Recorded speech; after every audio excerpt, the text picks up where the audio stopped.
Chapter 7 If there is hope, wrote Winston, it lies in the proles.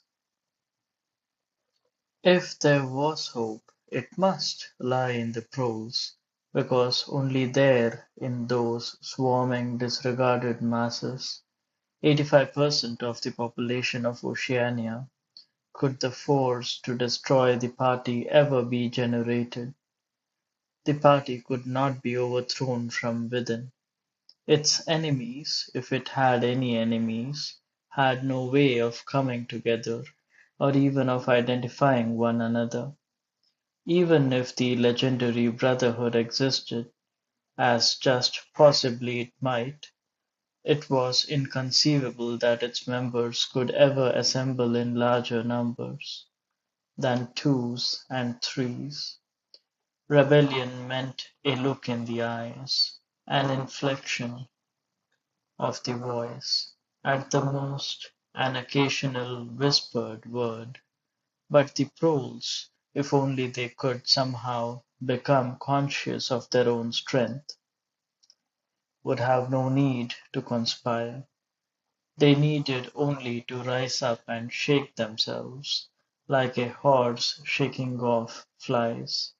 If they chose, they could blow the party to pieces tomorrow morning.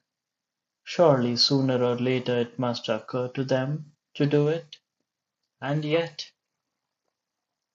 he remembered how once he had been walking down a crowded street when a tremendous shout of hundreds of voices, women's voices, had burst from a side street a little way ahead.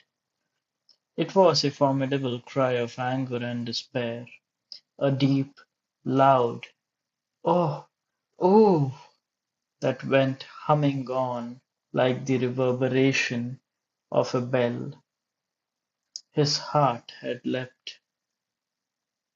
It started, he had thought. A riot. The proles are breaking loose at last. When he had reached the spot, it was to see a mob of 200 or 300 women crowding round the stalls of a street market, with faces as tragic as though they had been the doomed passengers of a sinking ship. But at this moment the general despair broke down into a multitude of individual quarrels. It appeared that one of the stalls had been selling tin saucepans. They were wretched, flimsy things, but cooking pots of any kind were always difficult to get. Now the supply had unexpectedly given out.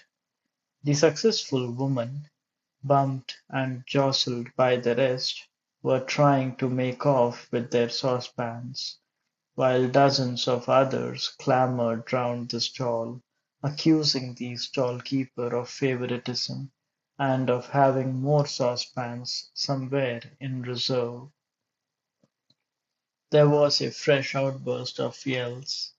Two bloated women, one of them with her hair coming down, had got hold of the same saucepan and were trying to tear it out of one another's hands.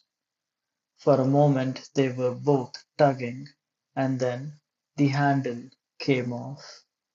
Winston watched them disgustedly, and yet, just for a moment, what almost frightening power had sounded in that cry from only a few hundred throats? Why was it that they could never shout like that about anything that mattered? He wrote, until they become conscious, they will never rebel, and until after they have rebelled, they cannot become conscious. That, he reflected, might almost have been a transcription from one of the party textbooks. The party claimed, of course, to have liberated the proles from bondage. Before the revolution, they had been hideously oppressed by the capitalists. They had been starved and flogged. Women had been forced to work in the coal mines. Women still did work in coal mines as a matter of fact. Children had been sold into the factories at the age of 6. But simultaneously, true to the principles of doublethink, the party taught that the proles were natural inferiors who must be kept in subjection, like animals, by the application of a few simple rules. In reality, very little was known about the proles. It was not necessary to know much, as long as they continued to work and breed. Their other activities were without importance. Left to themselves, like cattle turned loose upon the plains of Argentina, they had reverted to a style of life that appeared to be natural to them, a sort of ancestral pattern. They were born, they grew up in the gutters, they went to work at 12, they passed through a brief, blossoming period of beauty and sexual desire. They married at 20, they were middle-aged at 30, they died for the most part at 60. Heavy physical work, the care of home and children, petty quarrels with neighbors, films, football, beer, and above all gambling, filled up the horizon of their minds. To keep them in control was not difficult. A few agents of the thought police moved always among them, spreading false rumors and marking down and eliminating the few individuals who were judged capable of becoming dangerous. But no attempt was made to indoctrinate them with the ideology of the party. It was not desirable that the proles should have strong political feelings. All that was required of them was a primitive patriotism which could be appealed to whenever it was necessary to make them accept longer working hours or shorter rations. And even when they became discontented,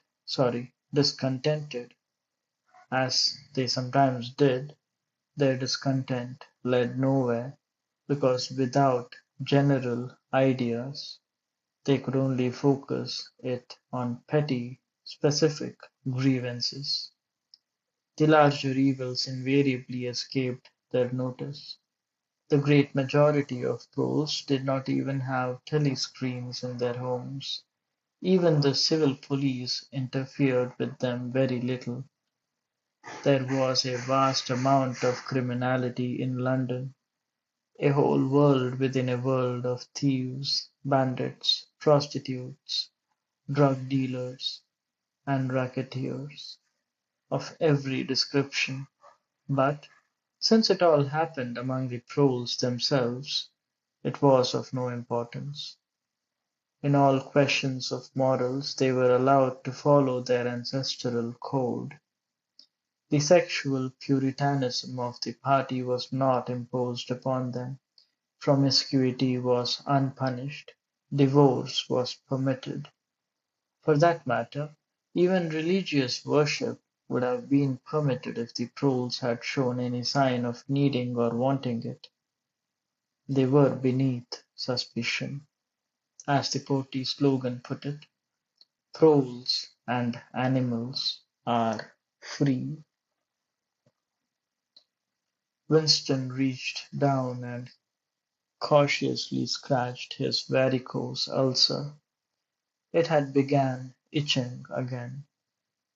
The thing you invariably came back to was the impossibility of knowing what life before the revolution had really been like. He took out of the drawer a copy of a children's history textbook which he had borrowed from Mrs. Parsons and began copying a passage into the diary. In the old days, it ran, before the glorious revolution, London was not the beautiful city that we know today. It was a dark, dirty, miserable place where hardly anybody had enough to eat, and where hundreds and thousands of poor people had no boots on their feet, and not even a roof to sleep under. Children no older than you had to work 12 hours a day for cruel masters who flogged them with whips if they worked too slowly, and fed them on nothing but stale bread crusts and water. But in among all this terrible poverty, there were just a few great, big, beautiful houses that were lived in by rich men who had as many as 37 servants to look after them. These rich men were called capitalists. They were fat, ugly men with wicked faces, like the one in the picture on the opposite page. You can see that he is dressed in a long black coat, which was called a frock coat, and a queer, shiny hat shaped like a stovepipe, which was called a top hat. This was the uniform of the capitalists, and no one else was allowed to wear it. The capitalists owned everything in the world, and everyone else was their slave. They owned all the land, all the houses, all the factories, and all the money. If anyone disobeyed them, they could throw them into prison, or they could take his job away and starve him to death. When any ordinary person spoke to a capitalist, he had to cringe and bow to him, and take off his cap and address him as Sir. The chief of all the capitalists was called the king, and but he knew the rest of the catalogue.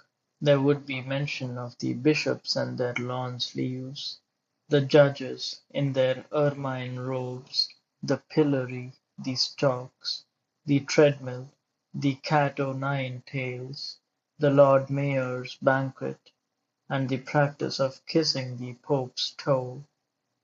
There was also something called the Jus Primae Noctis, which would probably not be mentioned in a textbook for children.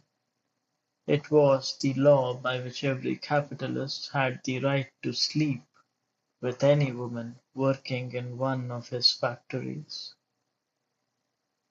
How could you tell how much of it was lies? It might be true that the average human being was better off now than he had been before the revolution.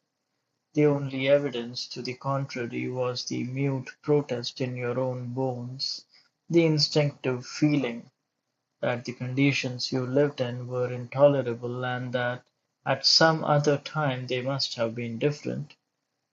It struck him that the truly characteristic thing about modern life was not its cruelty and insecurity, but simply its bareness, its dinginess, its listlessness. Life, if you looked about you, bore no resemblance, not only to the lies that streamed out of the telescreens, but even to the ideals that the party was trying to achieve. Great areas of it, even for a party member, were neutral and non-political, a matter of slogging through dreary jobs, fighting for a place on the tube, darning a worn-out sock, cadging a saccharine tablet, saving a cigarette end. The ideal was set up by the party was something huge, terrible and glittering, a world of steel and concrete, of monstrous machines and terrifying weapons, a a nation of warriors and fanatics marching forward in perfect unity, all thinking the same thoughts and shouting the same slogans, perpetually working, fighting, triumphing, persecuting, 300 million people, all with the same face.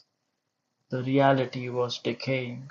Dingy cities were underfed people, shuffled to and fro in leaky shoes, in patched up 19th century houses that smelt always of cabbage and bad lavatories. He seemed to see a vision of London, vast and ruinous, city of a million dustbins, and mixed up with it was a picture of Mrs. Parsons, a woman with lined face and wispy hair, fiddling helplessly with a blocked waste-pipe. He reached down and scratched his ankle again. Day and night the telescreens bruised your ears with statistics, proving that people today had more food, more clothes, better houses, better recreations, that they lived longer, worked shorter hours, were bigger, healthier, stronger, happier, more intelligent, better educated than the people 50 years ago. Not a word of it could ever be proved or disproved. The party claimed, for example, that today 40% of adult Poles were literate. Before the revolution, it was said, the number had only been 15%. The party claimed that the infant mortality rate was now only 160 per thousand, whereas before the revolution it had been 300, and so it went on. It was like a single equation with two unknowns. It might very well be that literally every word in the history books, even the things that one accepted without question, was pure fantasy. For all he knew, there might never have been any such law as the jus primae noctis, or any such creature as a capitalist, or any such garment as a top hat. Everything faded into mist. The past was erased. The erasure was forgotten. The lie became truth. Just once in his life he had possessed, after the event. That was what counted. Concrete, unmistakable evidence of an act of falsification. He had held it between his fingers for as long as 30 seconds. In 1973 it must have been. At any rate, it was at about the time when he and Catherine had parted, but the really relevant date was 7 or 8 years earlier. The story began in the middle sixties, the period of the great purges in which the original leaders of the revolution were wiped out once and for all. By 1970 none of them were left, except Big Brother himself. All the rest had, by the time sorry, all the rest had by that time been exposed as traitors and counter-revolutionaries. Goldstein had fled and was hiding no one knew where, and of the others a few had simply disappeared, while the majority had been executed after spectacular public trials, at which they made confession of their crimes. Among the last survivors were three men named Jones, Aronson, and Rutherford. It must have been in 1965 that these three had been arrested. As often happens, they had vanished for a year or more, so that one did not know whether they were alive or dead, and then had suddenly been brought forth to incriminate themselves in the usual way. They had confessed to intelligence with the enemy. At that date, too, the enemy was Eurasia, embezzlement of public funds, the murder of various trusted party members, intrigues against the leadership of Big Brother, which had started long before the revolution happened, and acts of sabotage causing the death of hundreds of thousands of people. After confessing to these things, they had been pardoned, reinstated in the party, and given posts which were in fact sinecures, but which sounded important. All three had written long, abject articles in the Times, analyzing the reasons for their defection and promising to make amends. Some time after their release, Winston had actually seen all three of them in the Chestnut Tree Cafe.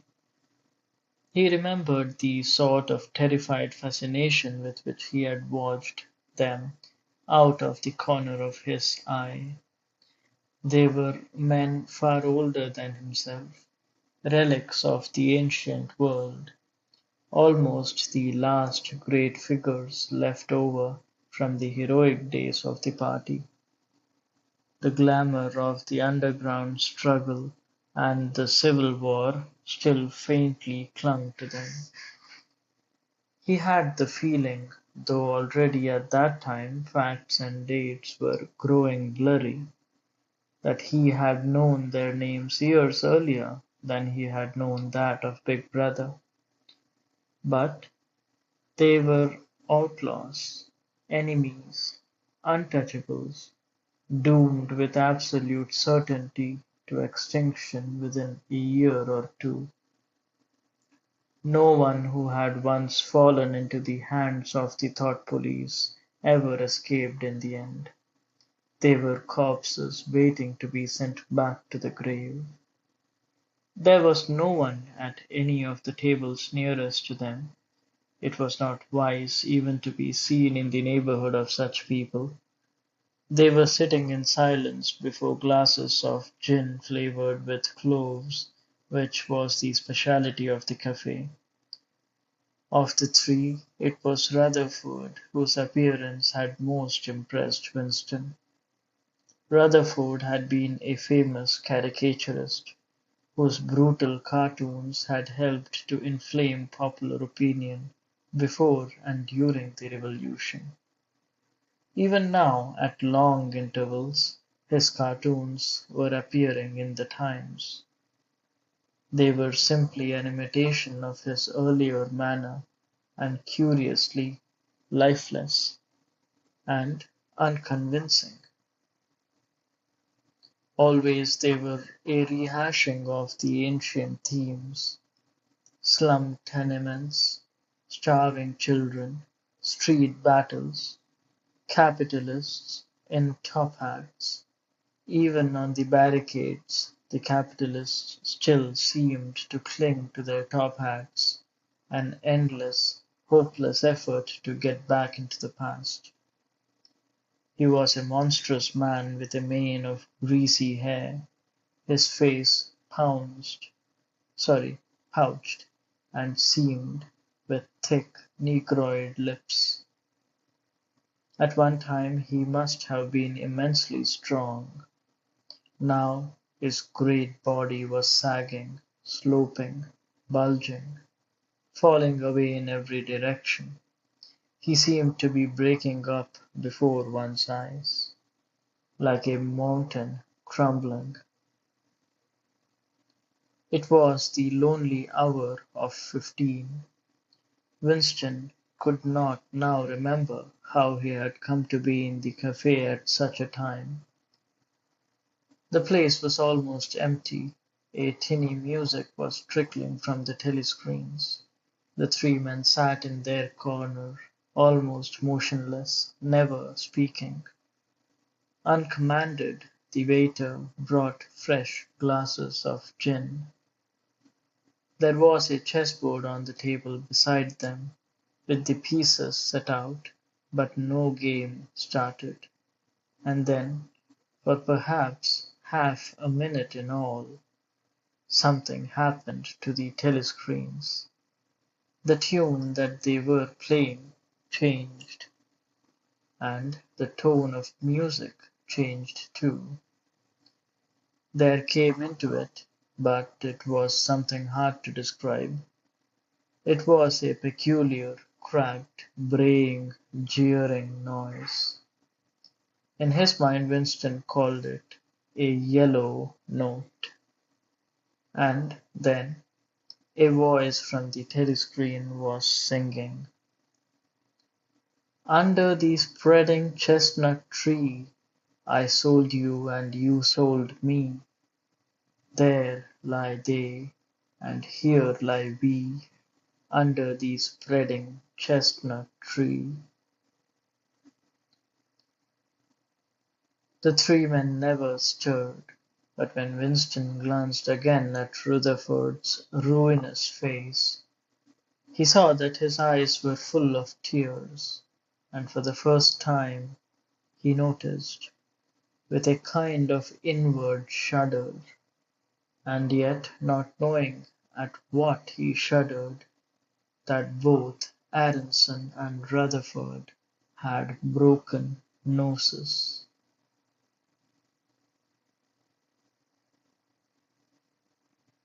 A little later all three were rearrested. It appeared that they had engaged in fresh conspiracies from the very moment of their release. At their second trial they confessed to all their old crimes over again, with a whole string of new ones. They were executed, and their fate was recorded in the party histories, a warning to posterity. About 5 years after this, in 1973, Winston was unrolling a wad of documents which had just flopped out of the pneumatic tube onto his desk when he came on a fragment of paper which had evidently been slipped in among the others and then forgotten. The instant he had flattened it out, he saw its significance. It was a half-page torn out of the Times of about 10 years earlier, the top half of the page so that it included the date, and it contained a photograph of the delegates at some party function in New York. Prominent in the middle of the group were Jones, Aronson, and Rutherford. There was no mistaking them. In any case, their names were in the caption at the bottom. The point was that at both trials all three men had confessed that on that date they had been on Eurasian soil. They had flown from a secret airfield in Canada to a rendezvous somewhere in Siberia, and had conferred with members of the Eurasian General Staff, to whom they had betrayed important military secrets. The date had stuck in Winston's memory because it chanced to be Midsummer Day. But the whole story must be on record in countless other places as well. There was only one possible conclusion: the confessions were lies. Of course, this was not in itself a discovery. Even at that time, Winston had not imagined that the people who were wiped out in the purges had actually committed the crimes that they were accused of. But this was concrete evidence. It was a fragment of the abolished past, like a fossil bone which turns up in the wrong stratum and destroys a geological theory. It was enough to blow the party to atoms, if in some way it could have been published to the world and its significance made known. He had gone straight on working. As soon as he saw what the photograph was and what it meant, he had covered it up with another sheet of paper. Luckily, when he unrolled it, it had been upside down from the point of view of the telescreen. He took his scribbling pad on his knee and pushed back his chair so as to get as far away from the telescreen as possible. To keep your face expressionless was not difficult, and even your breathing could be controlled with an effort, but you could not control the beating of your heart, and the telescreen was quite delicate enough to pick it up. He let what he judged to be 10 minutes go by, tormented all the while by the fear that some accident, a sudden draught blowing across his desk, for instance, would betray him. Then, without uncovering it again, he dropped the photograph through the memory hole, along with some other waste papers. Within another minute, perhaps, it would have crumbled into ashes. That was 10, 11 years ago. Today, probably, he would have kept that photograph.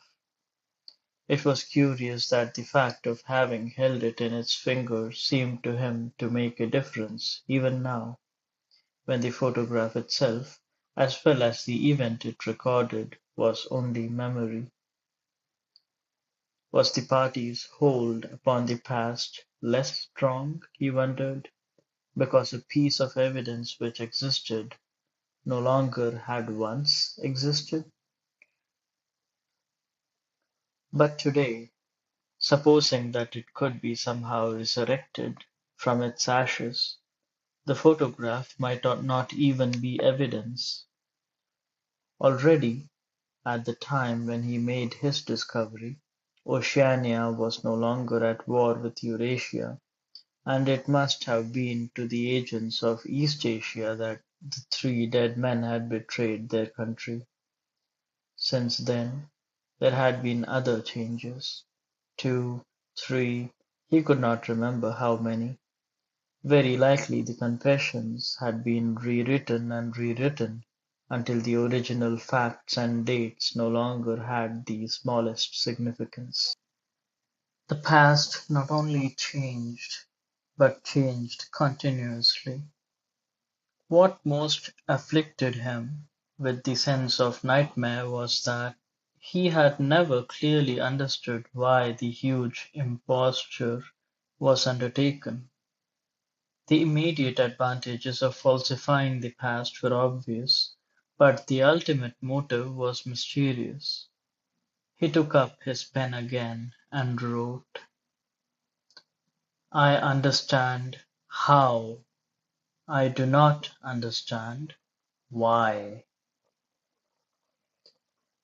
He wondered, as he had many times wondered before, whether he himself was a lunatic. Perhaps a lunatic was simply a minority of one. At one time it had been a sign of madness to believe that the earth goes round the sun. Today, to believe that the past is unalterable. He might be alone in holding that belief, and if alone, then a lunatic. But the thought of being a lunatic did not greatly trouble him. The horror was that he might also be wrong. He picked up the children's history book and looked at the portrait of Big Brother which formed its frontispiece. The hypnotic eyes gazed into his own. It was as though some huge force were pressing down upon you, something that penetrated inside your skull, battering against your brain, frightening you out of your beliefs, persuading you, almost, to deny the evidence of your senses. In the end the party would announce that two and two made five, and you would have to believe it. It was inevitable that they should make that claim sooner or later. The logic of their position demanded it. Not merely the validity of experience, but the very existence of external reality was tacitly denied. by their philosophy. The heresy of heresies was common sense. And what was terrifying was not that they would kill you for thinking otherwise, but that they might be right. For after all, how do we know that two and two make four? Or that the force of gravity works? Or that the past is unchangeable? If both the past and the external world only exist in the mind, and if the mind itself is controllable, what then? But no, his courage seemed suddenly to stiffen of its own accord. The face of O'Brien, not called up by any obvious association, had floated into his mind. He knew with more certainty than before that O'Brien was on his side. He was writing the diary for O'Brien, to O'Brien. It was like an interminable letter which no one would ever read, but which was addressed to a particular person and took its color from that fact. The party told you to reject the evidence of your eyes and ears. It was their final, most essential command.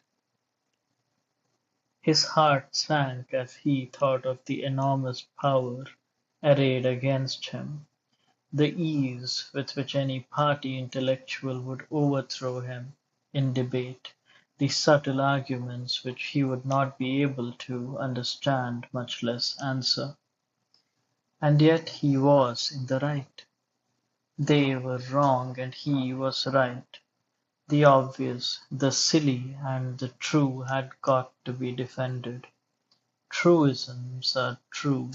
Hold on to that. The solid world exists. Its laws do not change. Stones are hard, water is wet.